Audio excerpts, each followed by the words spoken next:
இந்த நாடகத்திலே முதன்மையாக நான் வேடம் தெரிவித்து சபையில் வந்திருக்கிறேனே, நான் யாரு, என்னோட சேர்ந்தனை, என்னுடைய ராமதேவன் என்ன, நான் செய்யும் தொழில் என்ன, உனக்கு தெரியுமா? எப்படி அருகாமை இருக்கக்கூடிய மந்திரி அல்லவா? ஆமா, எமக்கு தெரிந்தாலும் இருக்கிற பாமர மக்களுக்கு தெரியாது. ஐயா யார் யாரு சொல்லுங்க.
சத்தியலோகத்தை ஆண்டு வரக்கூடிய 5 முகப்படைத்த நான் தான் படைக்கும் கடவுள் பிரம்மதேவர் என்று தெளிவாக தெரிந்து கொள்வாய். சத்தியலோகத்தை ஜகத்தோடு ஆண்டு வரக்கூடிய பிரம்மதேவர். ஆமா, அப்படி பிண்டம் பிடிக்கக்கூடிய பிரம்மதேவன் எறும்பு முதல் ஏன வர 84,000 சிவகாரங்களுக்கும் பிண்டம் பிடிக்கக்கூடிய பிரம்மதேவ பாண்டு உலகத்தில் படைக்கக்கூடிய கடவுள் நம் பிரம்மதேவன்.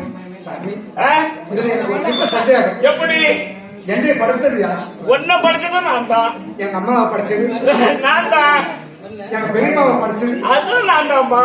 என் அத்தைய படிச்சது அதுவும் நான் தான். என் வீட்டுக்காரை படிச்சது அது நான் தான். என் கூட்டாள படிச்சது எல்லாமே படைக்கும் நான். என்னப்பா யாரு அடிக்க வர? பிரம்மதேவன் பார்க்க மாட்டேன். சரி, கப்பா நடந்து போயிடும். என்ன கப்பா என் வீட்டுக்காரை கூட படிச்சுக்கும். சரி, எங்க சின்னம்மாளை கூட படிச்சுக்கும். எங்க பெரியம்மாளை படிச்சுக்கும். எல்லாத்தையும் படிச்சுக்கும். சரி, எங்க கூட்டியால படிச்சது பண்ணி நீங்க மட்டும் சொல்லக்கூடாது. என்ன அவ எப்படியாப்பட்ட ஆள்? குடும்பத்துக்கு குத்து வேலை. ஓஹோ, யாரு? உன் கூத்தியா? ஆமா. சரி, குடும்பத்துக்கு குத்து கிடக்கு. அது மட்டும் கிடையாது. போன வாரம் பயணிச்சு கட்ட அவத்தான் 1 லட்சம் ரூபாய் எனக்கு உதவணும். பரவாயில்லையே, அந்த அளவுக்கு பணம் வச்சிட்டு இருக்குது. அதனால அவன் தலையெழுத்து நீ தேவைங்க. ஆமா, ஏன் பெண்ண நீ எவ்வளவு என் கிட்ட இருக்கிற மாதிரி எழுத வேண்டியதானே? பின்ன எங்க போயிட்டு இருக்குது? பணத்தை என்கிட்ட வாங்கி உனக்கிட்ட போயிட்டான். அப்படியா? சொல்லு. ஒருவனுக்கு ஒருத்திதான். ஆனா நீ பூத்தியா வச்சிருக்கிற அதுதான் முதல் தப்பு. சாமி, நான் தான் பிரம்மதேவன். நான் தான் 5 முகம் படைத்த பிரம்மதேவன். நீ தான் சொல்ற. ஆமா, தலையெழுத்து எழுதுனது யாரு? நான் தான். நீ தானே எழுதுன. எங்க பாட்டி எங்க? பாட்டியா? ஏரி வேலைக்கு போறன்னு போனா முந்தாங்க அவளை ஏரியில கீழே தள்ளி. சரி, நீ என்ன பண்ண? உங்க பாட்டிக்கு நான் தலையெழுத்து எழுதுது இல்லையா? ஆமா. அந்த ஆயுள் ரேகை முடிந்து விட்டது. உன் பாட்டி மறந்து முடிஞ்சிருக்கோம். அது பாட்டிங்கன்னா நான் என்னப்போ சொல்லுது?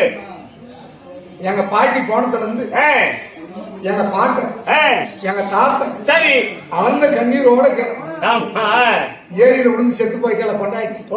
அவ எப்ப வருவா? ஒரு சொன்ன தண்ணி எப்ப கொடுப்பான் அப்படின்னு பார்த்து அழுதுங்கிறாள். சரி, உனக்கு எழுப்பி விட்டா எங்க பாட்டி எழுப்பி விடு, எல்லாம் நீங்க எழுப்பி விடு. ஆண்டாண்டு அழுதாலும் ஆண்டவங்க எழுந்து வரமாட்டாங்க. ஆண்டாண்டு அழுது வாழ்கின்றது ஒன்று. அவங்க வாழ்க்கை முடிஞ்சிட்டா நான் பிரம்மதேவன் தலையிலுக்கு ஆயுள் எழுதுற பத்தியா, அந்த ஆயுள் முடிந்தால் மரணம் அடைந்து விடுவார்கள். ஓ, பிரம்மதேவன் தலையெழுத்து இதான். ஆமா, அப்படின்னு சொல்லி ஒரு எழுத்து. ஆமா. ஓ, சத்தம் வரமாட்டார்கள். வரமாட்டார்கள். கறந்த பாலும் மரியாதைக்கு அதனால போனதான் போனதுதான். சரி சாமி இதெல்லாம் சொல்றீங்க ஏன் தம்பி எழுத்து எப்படி உனக்கா 60 வயசு வரைக்கும் இருக்கிறேன்.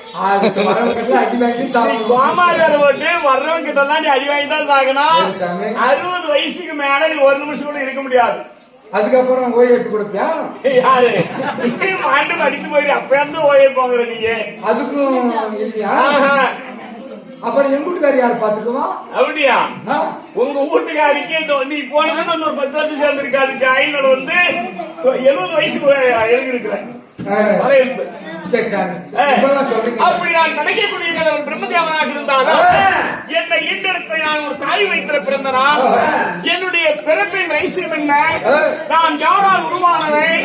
என் தாய் தந்தை யார் என்பது உனக்கு தெரியுமா? ஐயா என்ன கேட்டீங்கன்னா சாமி பார்ப்பது கவர்மெண்ட் ஹாஸ்பிட்டல் பிறந்தேன். சரி இல்ல வீட்டுல சொன்ன மாதிரி சுக பிரச்சனை புற பிரச்சனை தந்தேன்னு நான் சொல்லிருக்கேன். ஆமா ஆனா உங்களை பத்தி நீங்க எப்படி பிறந்தீங்கன்னு தெரியாது. நான் எப்படி பிறந்தது இன்ன வரைக்கும் நான் காதல கேட்டது கிடையாது. நான் ஒரு தாய் வயிற்றுல பிறந்தவன் கிடையாது. அப்புறம் நான் ஒரு ஆண் வயிற்றுல ஆண் வயிற்றிலே நான் பிறக்கவில்லை. பிறக்க கிடையாது. நான் எப்படி உருவானம் தெரியுமா? சொல்லுகிறேன்.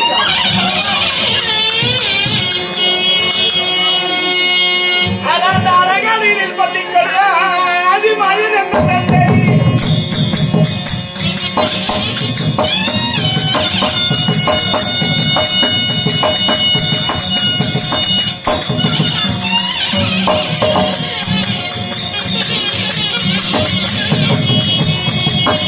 அந்த அழகானீரில் பள்ளிகள் அதிமயில் என்ற தந்தை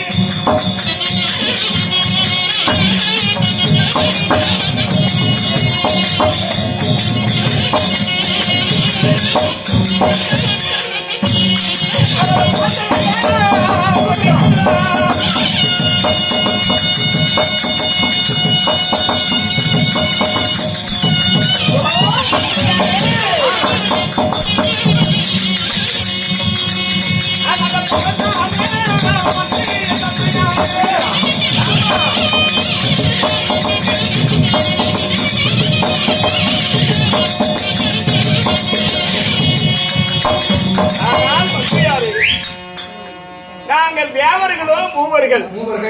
நான் படைக்கும் கடவுள் பிரம்மதேவன். என் தந்தை யார் தெரியுமா? ஸ்ரீமந்த நாராயணமூர்த்தி. ஓஹோ அவர்தானா? ஆமா என் தந்தை. அப்பாவா? என் தந்தை வைத்து நான் எப்படி உருவானேன் என்றால் எப்படி சாமி? என் தந்தையாராகப்பட்டவர் இந்த உலகம் உருவாகும் என்று என் தந்தை உருவானவர். அப்படி உருவாகி இந்த உலகத்தை படைப்பதற்கு ஒரு ஆள் வேணுமே அப்படின்னு சொல்லி அழகடலிலே பாம்பு மேல் படுத்து பள்ளிக்கொண்டு நமக்கு படைப்பதற்கு உலகத்தை படைக்க ஒரு ஆள் வேணும்னு சொல்லி ஆலோசித்துக்கிட்டு இருந்தாரா. அப்படி பாம்பு மேல பள்ளி கொண்டிருக்கின்ற போது என் தந்தையாருடைய விந்து கமலத்துல தொப்புளி வழியாக ஒரு தாமரை தண்டு வளர்ந்து வந்தது. அந்த தாமரை தண்டு வளரும் போது தாமரை பூவாக மலர்ந்தது. அந்த தாமரையில 5 முகத்தோட இந்த தாமரையில உருவான நான் தான் பிரம்மதேவரா. இந்த முகத்தோடு நான் பிறந்தேன்.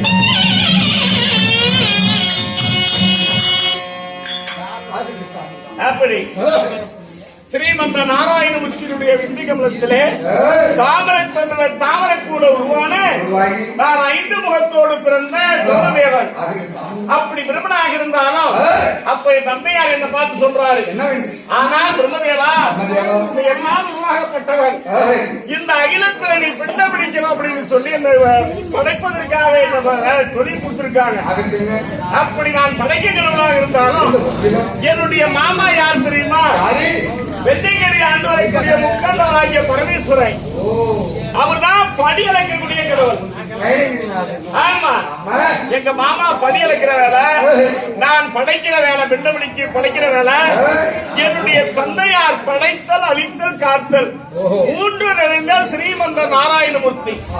அப்படி நாங்கள் மும்மூர்த்தி கடவுளாக இருந்தாலும் நான் ஒருவனாக இடத்துல பேசிக் கொண்டிருந்தால் ஆகாது. எப்படி என்றால் நான் பிண்டம் பிடிப்பதற்கு இந்த அகிலங்களை நான் செல்ல வேண்டும். அதற்காக என் தேவையாகிய கலைவாணியை பொறுத்தல் இருக்கிறது. ஆமா கலைமகன். அப்படி என் தேவியை கலைவாணியே சீக்கிரம் சரஸ்வதியை அழைத்து வருவாய். அந்த தாயாவா? ஆமா கலைமகள் அலைமகள் என்று சொல்லக்கூடிய மலைமகளா? ஆமா சீக்கிரம் அழைத்து